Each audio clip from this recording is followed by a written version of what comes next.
Hey, this is Jason Kleberg from the Force 5 podcast, a show that forces a guest to come up with a movie-themed top 5 list topic, and then we reveal our picks on air. Top 5 heist films, top 5 tearjerkers, top 5 movie dogs. Every show you'll be asking yourself, what would be on my list? Guests include directors, screenwriters, actors, podcasters, musicians, authors, and even a professional wrestler. Subscribe to the Force 5 podcast, and you won't just be a listener, you'll be a list nerd. The Force 5 podcast, available wherever you're listening now.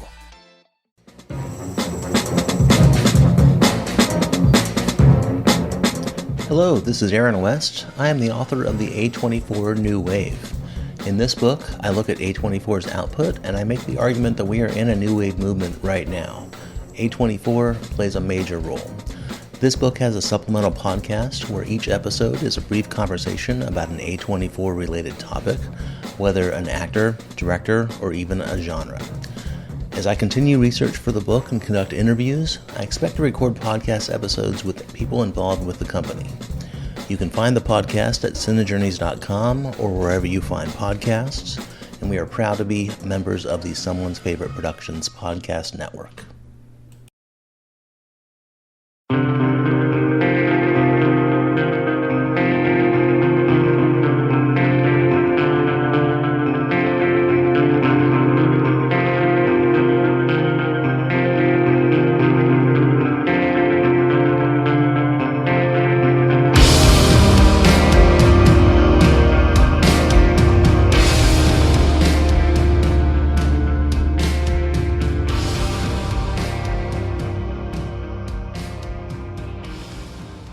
Hello everyone and welcome to the Kulturecast. I'm Chris Stachiw and I am joined by the Pam to my Jim.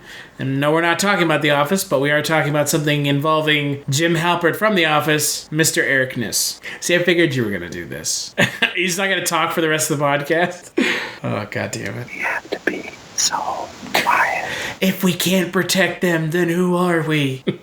I'm signing right now and you can't see it. Holy shit. Oh, man. So on this episode of the Kulturecast, we're going to be talking the first horror film from director John Krasinski, hopefully not his last, A Quiet Place. Yeah, a Quiet Place. Yeah. Film stars Jim Krasinski, or Jim, that's not it. Jim Krasinski. That's his character on The Office.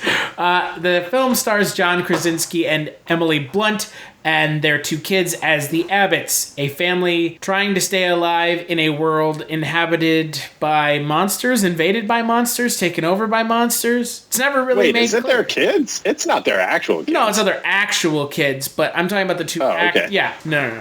One of the actresses is actually deaf, though. Right. Millicent Simmonds. Military fighting a massive invasion. Total devastation.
What did you think, though, Eric, now that we've thoroughly, destroyed the serious tone of this movie? What did you think of A Quiet Place? I liked it a lot. I thought it was great. Totally, I don't know. I shouldn't say not what I was expecting because it's pretty much exactly what I was expecting, but it had some elements to it that were pretty unexpected as far as character development and giving a shit about the people in the movie and stuff. And it was really well done. It's is it the scariest movie I've ever seen? No. Is it the best horror movie of the year? God, I hope not, because that means that every other horror movie this year is going to be pretty bad. But this is a great movie, and it's a really good first outing. It doesn't feel like a first time directing a movie from somebody. So well, it's not his technical first time. It's his third movie. First that he's directed? Yes. I thought this was his first movie. No, they keep saying that. I mean, that doesn't really matter, right? One way or another. But no, he's directed The Hollers and some other movie, Brief Interviews with Hideous Men. So it's his third movie, but they keep saying it's his first because I guess that makes it a bigger deal. Yeah, I don't know. That's weird. But as a first genre horror movie. Sure, yeah, it's still great. What'd you think? I have a feeling that you're not as into it as I am. I liked parts of it. I kind of, like you said, I hope this isn't the best horror movie of 2018 because it's it's not bad. It's just this is a kind of a low bar. Sure. Yeah. I liked most of it, but it felt, I don't know, the ending I felt was a little cheeseball, a little cringy, and some of the stuff at the end of the movie is just kind of typical horror movie stuff that I really wish would go away and just kind of refuses to, and I was hoping that this movie would be better than that, but I mean, again, it's still better than most horror movies that come to theaters. Looking at you, the possibility of Blumhouse's Truth or Dare actually being good. No, there's no way that movie's good. You don't think Blumhouse's Truth or Dare has any chance of being good? No, that movie looks like it's going to be garbage, really bad garbage. But it's Blumhouse. I don't care who makes it. It looks terrible. But he's putting Blumhouse's in the title. It doesn't matter. I feel like that's really hedging your bets that Blumhouse's anything means something. It doesn't. Right. What I'm saying is it's kind of surprising to me they're hedging their bets that it will mean something eventually, right? Well, I think that's what they're trying to do is they're trying to make it so that they're like, hey, remember all the horror movies that you guys liked from the past 5-10 years or whatever? A lot of them were made by this one fucking production company. And so them putting their name on a movie to me is almost like bait to try and get people in to watch the movie because maybe they otherwise wouldn't. Right. No, I could agree with that for sure. I mean, especially with a movie like Truth or Dare that looks just so dumb. Yeah, it looks bad. So unbelievably goddamn stupid that it's kind of astounding that a movie like it is getting made where it's essentially Snapchat filter the movie. So, but we're not here to talk about Blumhouse and Blumhouse's Truth or Dare. We're here to talk about A Quiet Place. Oh, I was surprised that this movie was produced by Michael Bay's company. It was? Yeah, it was produced by Platinum Dunes. Oh. I mean, I think horror is becoming hot, quote unquote, again. Yeah. I mean, it's if you can write a well done genre horror film and film it for under $20 million and it be halfway decent, double, triple your money. But that's not surprising. Didn't Michael Bay produce the remake of Friday the 13th and Texas Chainsaw? Texas Chainsaw, yeah. Texas Chainsaw also. I don't know if he did the Nightmare on Elm Street, though. I think he did. Oh, maybe. I don't know. That movie's atrocious. Nightmare on Elm Street? Yeah, the new one. You didn't like the remake? Oh, no. I don't know. I thought it was okay. Jackie Earle Haley just wasn't great as Freddy Krueger. Well, I mean, when you go into a Friday the 13th movie, you expect to see Robert Englund, and then when you don't, it's pretty jarring. Yeah, no, for sure, especially when they're trying to do realistic, grounded in reality. He's actually burned up. Jeez. But yeah, no, so A Quiet Place was produced by Platinum Dunes, so I was kind of surprised. Yeah. But they've also said that they said that from here on out they're going to focus more on doing original horror movies. That's good. Right, so they're not going to be doing those remakes anymore, which again, I mean, it kind of gets old after a while just rebooting the same movie over and over again. Yeah, let's not reboot things anymore. I don't want to see a reboot. Yeah. I mean, they're going to reboot it Nightmare on Elm Street again at some point. Yeah, maybe. They have to, right? Probably. Like, Freddy Krueger is too valuable of a property not to. But, They'll I mean, reboot you look at a everything. movie like A Quiet Place that is designing everything from the ground up, including creatures, you know. Yeah. Why can't these things be as memorable as Freddy Krueger? It's like, that's another thing, a problem I have with this movie is just, like, the creature design. It looked like the Demogorgon from Stranger Things. Kinda, yeah. Right? Like, it even had that, like, the segmented head thing going on. Yeah. Not that I'm saying that definitely- that's their fault. No, it's just it's a similar design for sure. I don't know. It's who knows? You know, maybe it was just like a just design accident that it ended up being like that. Right. Or maybe somebody in the fucking, room when they were talking about how they wanted it to look was like, the creature from Stranger Things? Yeah, make it scary like that. And then someone looks at it and was like, the things from Stranger Things aren't scary. So yeah, it's like a cross between like a xenomorph and the thing from Stranger Things, like the Demogorgon. I don't know. It was cool. I mean, I like how they didn't explain anything about what happened or how it happened or... Felt very Night of the Living Dead. Yeah, it's very much just like, hey, we're in this situation now, and we'll drop subtle hints along the way about like what happened and where the world is at. But like, it's not about the world. It's not about the monsters. It's about this family or whatever, which is the part of the movie that I really, really liked that I think they nailed. It also helps when the two main stars are actually, married. So it's like pretty believable chemistry between them. But yeah, the casting of Millicent, Simmonds, and Noah Jupe, I mean, they're... Do you love movies? So do I. What's up, y'all? It's KB, and I love movies. Inviting you to listen to The Conversation, a film podcast where passion meets perspective and opinion. From the old school to the new, I invite a guest on to discuss the movies that thrill us, challenge us, break our hearts, or even blow our minds. There's always new episodes dropping wherever you get your podcasts. So join the conversation. We don't just watch movies. We love talking about them too. The Conversation with KB Loves Movies, a part of Someone's Favorite Productions podcast network. Have you ever wanted to dive deeper into the horror movies you love? Beyond the Blood is a horror podcast for fans who want more than just surface level screams. We do deep dives into the movies that shaped us, digging into director commentaries, behind the scenes stories, deleted scenes, and the special features that most people skip. Each episode is a love letter to the genre. We break down how these films were made, the creative risks that paid off or didn't, and the lasting impact they've had on the genre as a whole. From 70s slashers to modern nightmares, we celebrate the craft, chaos, and characters that keep us coming back. If you're the kind of fan who rewatches movies with the commentary on, or you simply grew up in the video store horror aisle, the Beyond the Blood podcast was made for you. New episodes every single week. Subscribe, let's dig deep. Welcome to the Beyond the Blood podcast. I'm not a huge fan of kids in movies, but... He hates kids, people. I'm a child hater. I'm normally not a fan of kids in like horror movies because it's kind of only there for like one thing to be in constant distress. But Sure, yeah. they're great in this movie. Yeah. Is this her first movie? No, Millicent Simmonds, no. Yeah. Yeah, no, it's I didn't think so. I thought I recognized her from something, but I couldn't place it. Wonderstruck that came out last year. I did not see that. That Yeah. sounds bad. I didn't see it either. I do like, though, and this is something else, and obviously with the name of A Quiet Place, and if you've seen the trailer, you kind of know what the gimmick of this movie is.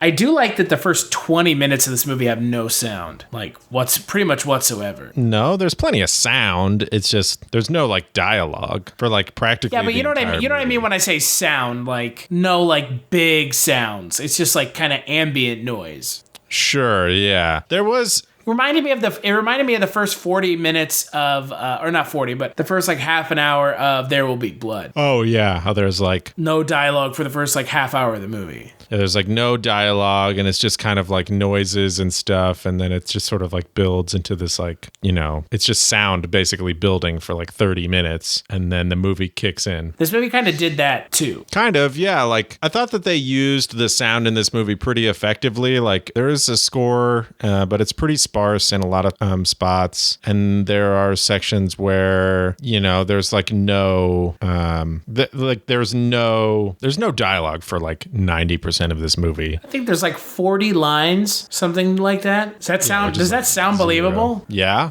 They use the sound in this movie to great effect. I thought actually they could have even gone farther with it to make it even more crazy than it was, to like really, like, did you see that movie Hush on Netflix? No, but I know what you're talking about. That was a Mike Flanagan movie, I think. And they used sound in that movie like really hardcore, because it's a similar premise. It's just like a woman who lives alone who's deaf, and there's a crazy person that's like trying to break in and basically kill her or whatever, and she lives isolated out in the middle of the woods. And so a lot of the movie is shown from her perspective, and every time it switches to her perspective, there is zero sound. There's no score. There's like nothing. You can literally hear jack shit. And I thought that was really, really cool. And they sort of did that a couple of times in this movie. But I thought they could have gone farther with that to like really, really ramp up like the freaky craziness. Huh. Yeah.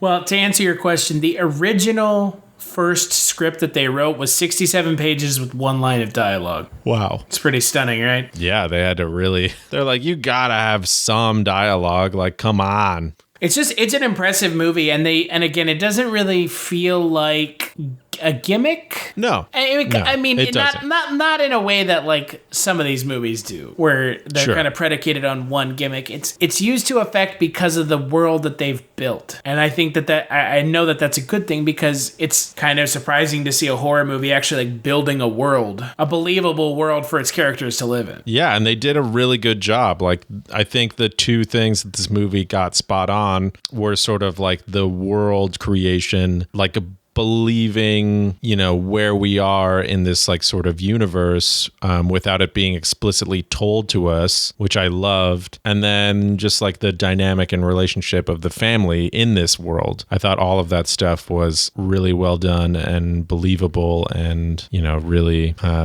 solid. And that's a lot of stuff that a lot of just movies in general, not even horror movies, get wrong and fuck up and just don't care about. What is building a realistic world for the characters? Yeah, and then having characters that you actually care about in that world. I'll say this much though about John Krasinski in the film. He was amazing, but man, again, I don't like how the end of this movie really like went trope heavy on like just typical horror movie stuff, and like that we've seen a million times before. Yeah. Because it made me just feel like, oh, okay, so his character was just ultimately throwaway because like they didn't, you know what I mean? It's just, that's how I feel whenever these characters, you know, spoilers, sacrifice themselves in movies. Yeah. It felt kind of unearned in a way. Like, it's just, it was like, not even unearned. It felt like if we're going to like follow these characters the entire movie, and then the character's just going to die off in the stereotypical sacrifice scene, like, why should I have cared about this character in the movie to begin with? Yeah, no, I definitely hear you. There's a decent amount of that stuff that happens in the movie that's really tropey. Are there ways around it? Yeah, sure. Is the tropey stuff sort of like the easy way out because it's the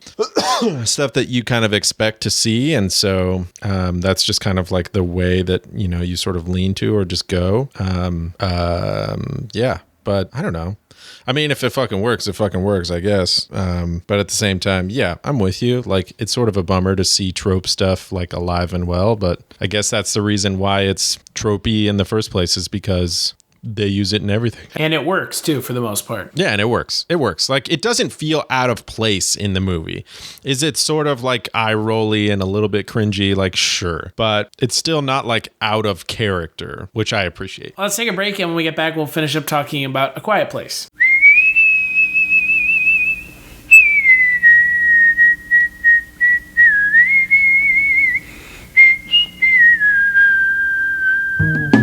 Who is Carl Kolchak? He's a reporter. Now that is news, Vincenzo. News! And we are a newspaper. We are supposed to print news, not suppress it. With the INS. What's an INS? Independent news servicer, founded in 1904 by Enrico Paluzzi. Who seems to have a nose for the strange and unusual. Well, last year in Las Vegas, I uncovered a series of murders that turned out to have been committed by a vampire. And what is the Kolchak tapes? It's a podcast. All about Carl Kolchak. What's a Kolchak? The Night Stalker. And where can you get it? On iTunes, Stitcher Radio, and at www.kolchaktapes.com. As foolish a game as any that Gory the Ghoul could make up.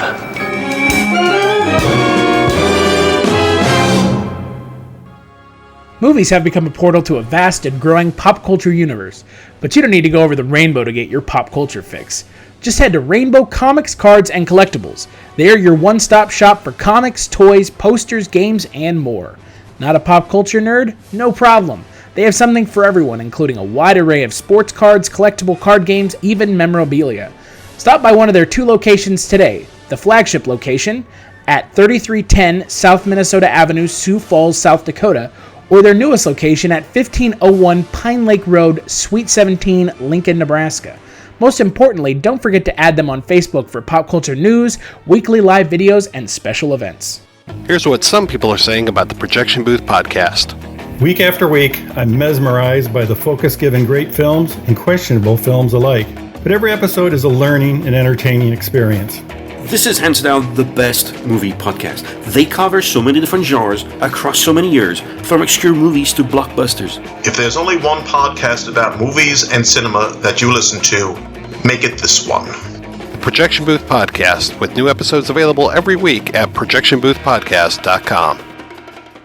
All right, so we're back and we're talking about A Quiet Place. I'm curious, Eric, you and I have talked about this a couple times in the past and, amongst ourselves, kind of in private. How does A Quiet Place stack up against films that have been kind of praised by the mainstream film community among like indie horror films? So you know what I'm talking about. The Babadook, The Witch, It Follows, Oscar-nominated Get Out. Where does A Quiet Place kind of rank in that scheme of like indie horror gone mainstream? It's an interesting question because as much as I liked this movie felt almost more mainstream than like all of those other movies. Maybe where does it rank against Lights Out or Don't Breathe? Oh, I mean, I don't know. I've talked about Don't Breathe a bunch. Like Don't Breathe is one of my favorite horror movies of like the past, 5 years or whatever. It was my favorite movie of the year, like 2 years ago when it came out. Yep. So yeah, I'll sing that movie's praises all fucking day long. And that's another movie that has a character in it that is deaf and uses it to great effect. That character was blind. Blind? Yeah. Oh, I'm sorry. He was blind. Sorry. Oh, I was like, wait, I know I'm high, but what?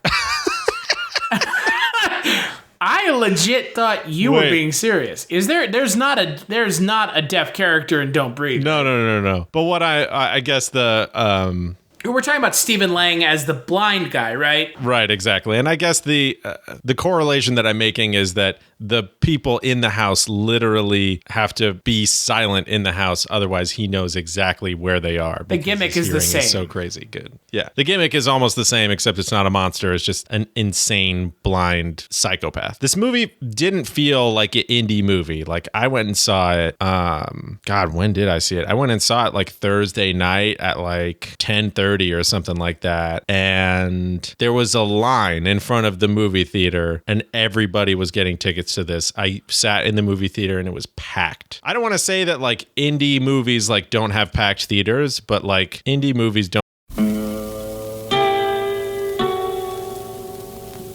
Hello, filthy movie lovers. My name is Gentry Austin. And I'm Casey Scott. And we're the hosts of the Sin Syndicate, film podcast for something weirdos, anti-criterion bros, and Joseph Sarno aficionados. Join us semi-weekly as we peer into the adults-only theaters and sticky-floored cinemas of the golden age of sexploitation, when the morals were loose, the laws were murky, and the intercourse was all simulated. Find us now on the Someone's Favorite Productions podcast network.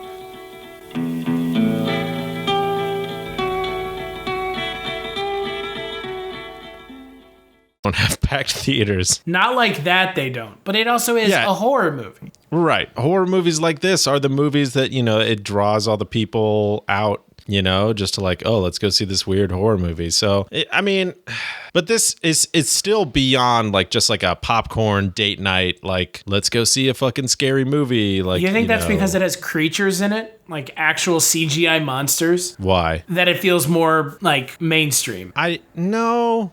maybe. I mean, like that is a Like, big production-wise, part yeah. about the indie horror experience is like doing like practical effects. Yeah, And this practical movie has, effects like, and fully minimal realized effects. monsters. Yeah, like think about all the movies. Like The Witch has like almost zero effects in it at all.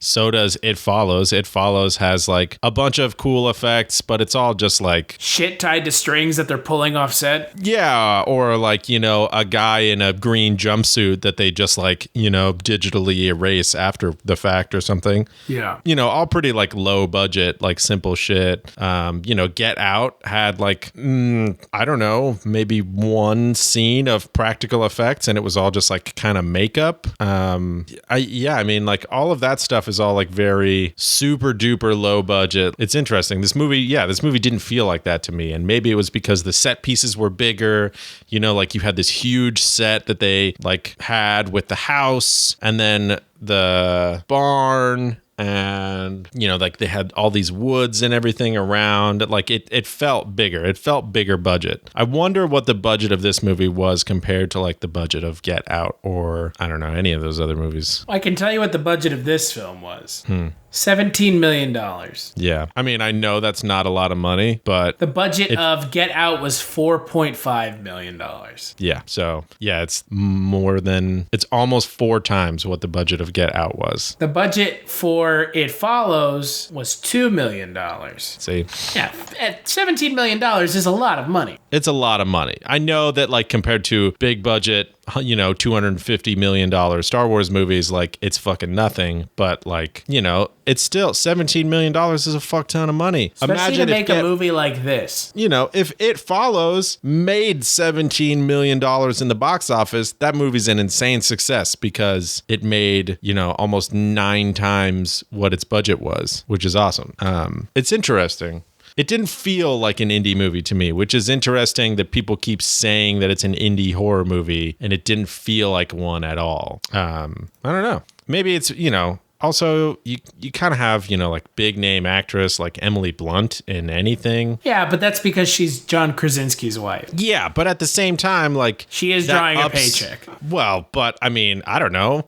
She's not getting paid anywhere near what she got paid to do, like, you know, fucking Edge of Tomorrow or whatever, you know, for this movie. For this movie, she's like, yeah, I'll do it for XYZ or whatever because my husband's directing it and, like, I don't really care. Like, I just want to, you know, hang out and do this thing with him.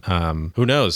I don't know. But yeah, didn't feel like an indie movie to me. It wasn't really... It's hard for me to compare it to other like quote unquote indie horror movies because it didn't feel like an indie horror movie. So what would you compare it to then? I don't know. Obviously, you can't compare it to like The Mummy from last year or like shit like that. You know, it's not like a huge big budget like, you know, Warner Brothers movie, but yeah, I don't know what to compare it to. That's the problem. I'm not sure that there is like a happy medium with something like this. Yeah, and this movie sort of like it sort of straddles the line between like indie and big budget. It's cool because like it keeps all the big budget stuff like to a minimum. Like there's not a ton of the creatures. There's a lot more of the creatures than I expected there to be. But yeah, it sort of like walks that fine line between like being an indie movie where they don't have the budget to do a bunch of CGI creatures after the fact. And so like they don't have the creatures in the movie except for like 1 or 2 scenes where you like kind of see them for a second in the dark and it's terrifying. And this movie is like, okay, we have a bigger budget, so like we can have a bigger set piece for the house like on this farm, and then we can go in and we can have different sequences, you know, where we can have the CGI monsters like chasing everybody, you know, and smashing into buildings and the, you know, into the truck and the whole like silo thing that happens. And I think that the way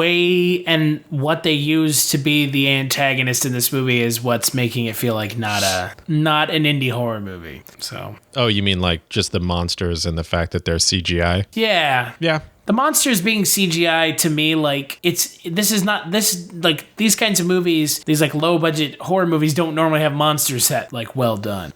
Yeah, exactly. Imagine if you had no monsters the entire movie. Or as big a names, like you said. Yeah. But even if you had the same people acting in this movie and you just had no monsters, no CGI monsters, this movie would essentially be It Comes at Night, only different. Good? Oh. Is that unfair? I mean, I don't know. A lot of people give It Comes at Night a lot of shit because there's zero payoff after like, you know, an hour and a half of waiting for something to happen, then nothing happens. But I think that's the brilliance of that movie. But at the same time, I am in the minority. I understand. I've never seen it. I was just recounting someone else's opinion as given to me who hates that movie and always brings up how bad it is. So. Oh, well. The movie is not bad. It is just, it's easy to hate. Oh, I'm sure. No payoffs make movies easy to hate. Yep. Speaking of payoffs, I want to talk about the ending of this movie.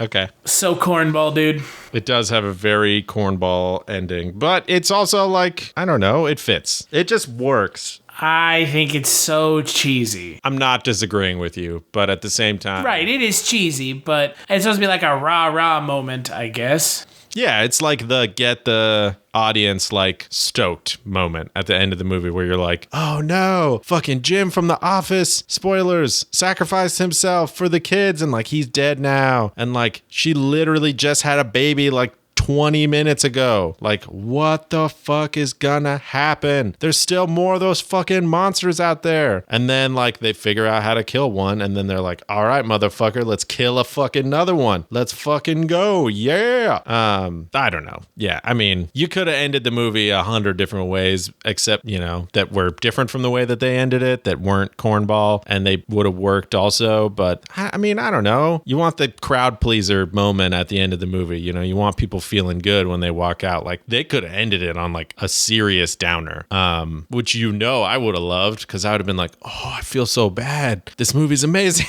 But like, I don't know. It's they wanted the not quite happy, but like triumphant, you know, ending. You know, they want the victory of the family over the monsters. And you know, that's a pretty easy way to do it. And yeah, they do it in kind of like a Ash from Evil Dead sort of way. But I don't know. It's still cool, I guess. It is very Ash versus Evil Dead. Yeah, it's very much like you could totally... It would not have been out of line if she would have been like, come get some. And like, you know, fucking cock the shotgun. Come get some. Yeah. And then... you know, Duck, jump scare at the very end with a gunshot, credits. So yeah, I just like the movie was pretty serious throughout, and then it's this like kind of corny moment, and I was like, really, this is...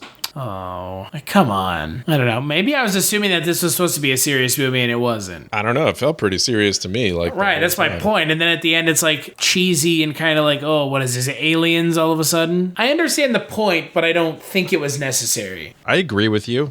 It didn't need to be there, but hey, man, it's not our fucking movie and it's there. So, but I think overall, I think it's a good movie. It's a movie. It's a good movie, not a great movie. Yeah. Will I watch it again? Probably not, but... I'll probably watch it when it's out on iTunes or Netflix or whatever. But yeah, I think it's a good movie. I think it's definitely worth checking out. It's not scary. All right, Eric, what would you give A Quiet Place out of 5? I'd give it like a solid 3.5, maybe 4. I'm pretty stoked on it as far as like a solid movie that I think gets a lot of things right that a lot of horror movies and just a lot of movies in general don't. It does have its pitfalls, you know, mainly with some of the more cheesy and tropey elements that happen in the movie, specifically towards the end. But I think that stuff's forgivable. So yeah, like 3.5, 4. Yeah, I would give it a 4. I think, again, you know, like I said, I think it's a good movie, not a great movie. I think there are some kind of things that push me back a little bit from it being great. Just some of the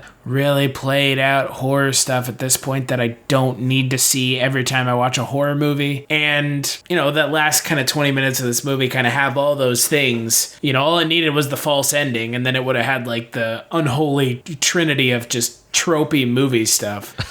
So, but no false ending. So no, thank God. Yeah, thank God. However, there will probably be sequels to this film. Oh yeah, I can't. I will say I'm not interested. Right. I hope there's not sequels to this movie, but I don't know. I guess we'll find out. The writers of the film have already said they have ideas for sequels. So, hey, I mean, it's already made like almost $100 million. It's $25 million short of $100 million. So, yeah. If you don't think it's going to... Hello, my name is Kevin Tudor, and I'm one of the 3 hosts of Almost Major, a film podcast dissecting many major indie studios and the films they release. Every week, myself, Charlie Nash, and Bryden Doyle discuss overlooked forgotten, or bona fide classic indie films via studio-specific miniseries. We've previously covered numerous films from Artisan Entertainment, Lionsgate Films, and New Line Cinema. Titles including The Blair Witch Project, American Psycho, Dogville, But I'm a Cheerleader, Saw, Requiem for a Dream, and Ringmaster. You know, the Jerry Springer film. Anyways, we have a fun time every week and we hope you will join us. Subscribe to Almost Major wherever you get your podcasts. Now proudly a part of the Someone's Favorite Productions podcast network. Have a sequel at this point. Come on. It's Hollywood. Yeah, I guess that's true. Yeah, unfortunately, it kind of is. I mean, how did Nightmare and Friday and Saw become things? Same way. Yeah. So, what do you think the film has on Rotten Tomatoes? God, I'm sure it's absurdly high. Like 90%, 95%. 96%. Fuck. A Quiet Place artfully plays on elemental fears with a ruthlessly intelligent creature feature that's as original as it is scary, and establishes director John Krasinski as a rising talent. Is it original? I don't know if it's original. I don't know if it's original as much as just distilling down stuff we've seen before into a much better package, much more polished package. Yeah.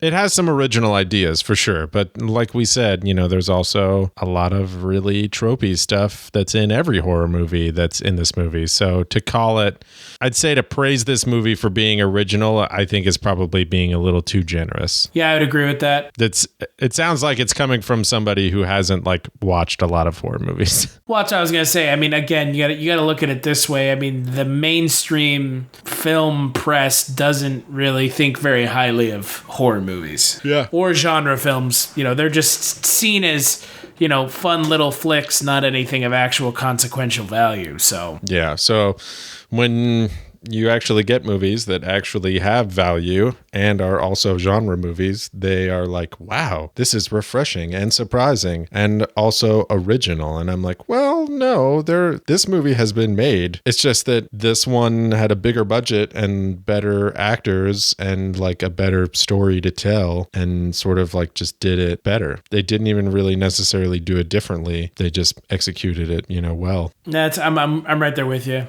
It did a lot of stuff better than others, but that doesn't mean much. So let's take a break and we'll play the preview for the next Kulturecast.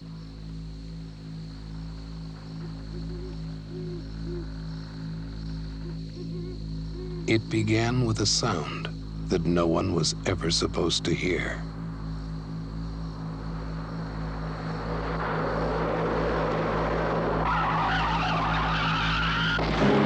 He's the one who saw it? Yes, he says he pulled a girl out of the car. I would like you to forget about her. Yeah, that's what I heard just before the tire blew out. You're right, it was a shot. He recorded a murder. They say it never happened.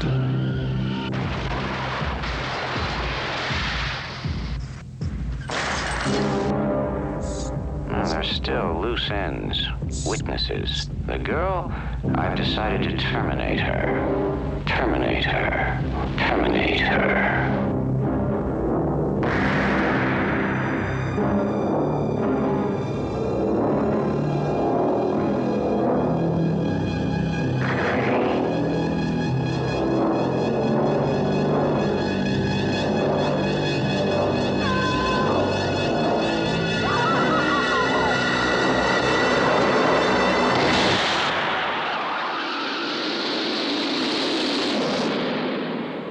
Brian De Palma's Blowout. Now you hear it.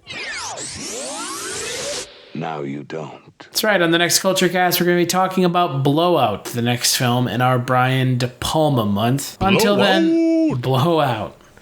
Until then, though, Eric, what have you been up to? Working, watching movies. Are you getting excited for Lost in Space, only on Netflix? I've heard that it is absolute garbage. Entertaining garbage, but not great. I mean, I don't know. It looks cool, and that's literally all I care about. I have an unabashed love for the 1998 movie. Something is wrong with you. And it's so bad. And I watched Gary it Oldman again turns recently. into a man spider. Huh? Is that the one where Gary Oldman turns into like a spider man? It's not.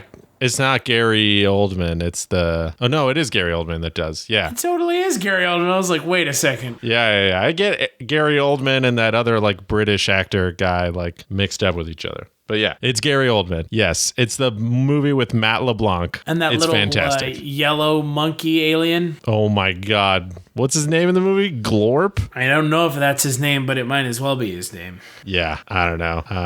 I definitely liked that movie a lot when I was a kid, and I watched it recently, and it's still awesome. I've heard that Lost in Space isn't much of anything, but it's just dumb and entertaining. Yeah, that's all that I needed to be. Most Netflix stuff is just dumb and entertaining and not much of anything. Yeah. So yeah, I don't know. Yeah, I'm actually stoked to watch that. I don't know.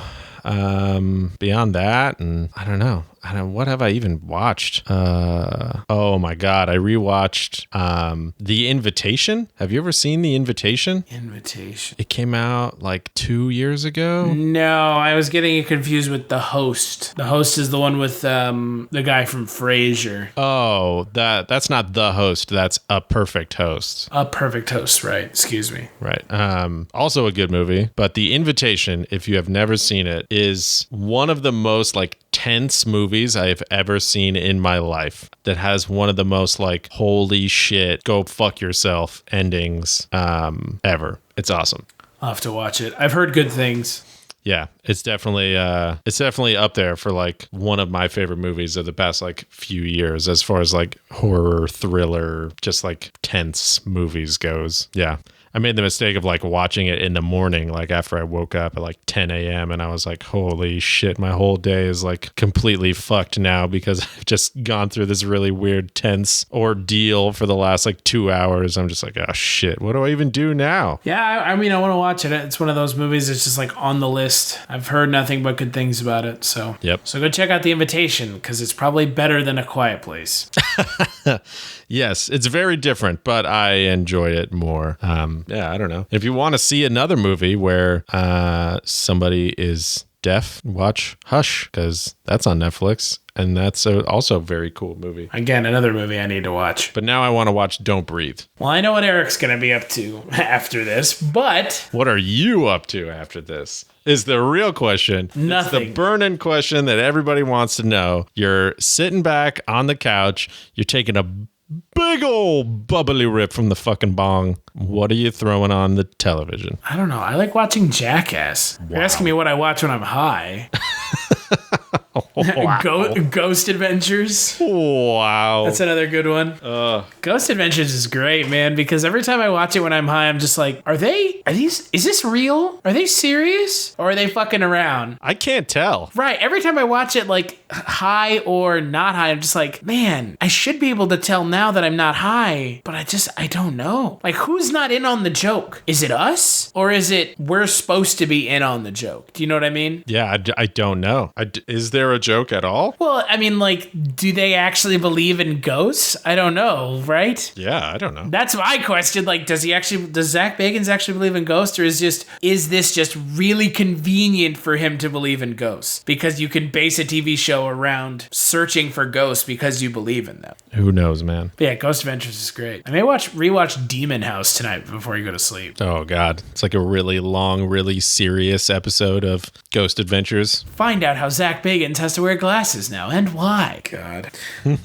so goofy. However, please head on over to cultureshock.com where you can find out more about this episode. You'll find links over to iTunes where you can rate and review the show, and to Patreon where you can kick a couple dollars our way. We have a new item in there if you are a Patreon subscriber. If you're not, go join. $5 is all you need to get all the new content, the backlog of stuff, some deep cuts of stuff. We put up a Ready Player One addendum where I spoke with my buddy Brian Matiash for a little bit about his love of Ready Player One and why he liked it more than I did. We are also now on Spreaker and iHeartRadio and on all podcatchers on Android and iOS. You can follow me on Twitter at CultureStash. You can follow Eric on Twitter at TychoMagnetics. And you can follow our website on Twitter at CultureShocked. And you can follow our website? Website, I guess, like parent website. So maybe, I guess. Yeah. And big thanks as always to Erica and Wovoka and to my good buddy Justin Scott for the intro outro music. And we'll see you on the next Kulturecast. Bye-bye. Posted with the crew. You know how we do, I'm just two-step, drink in my right hand, phone in my other hand, getting to the money. Oh man, two-step, posted with the crew. Yeah. You know how we do. Hey, two-step, you know what I'm saying? 1, 2, 1, 2. Benjamin, aka the Black T, you know what I'm saying? Catch me with my crew every day. Two-step. Oh, my phone in my other hand, like, hello? Oh, get into the money, man. Yeah.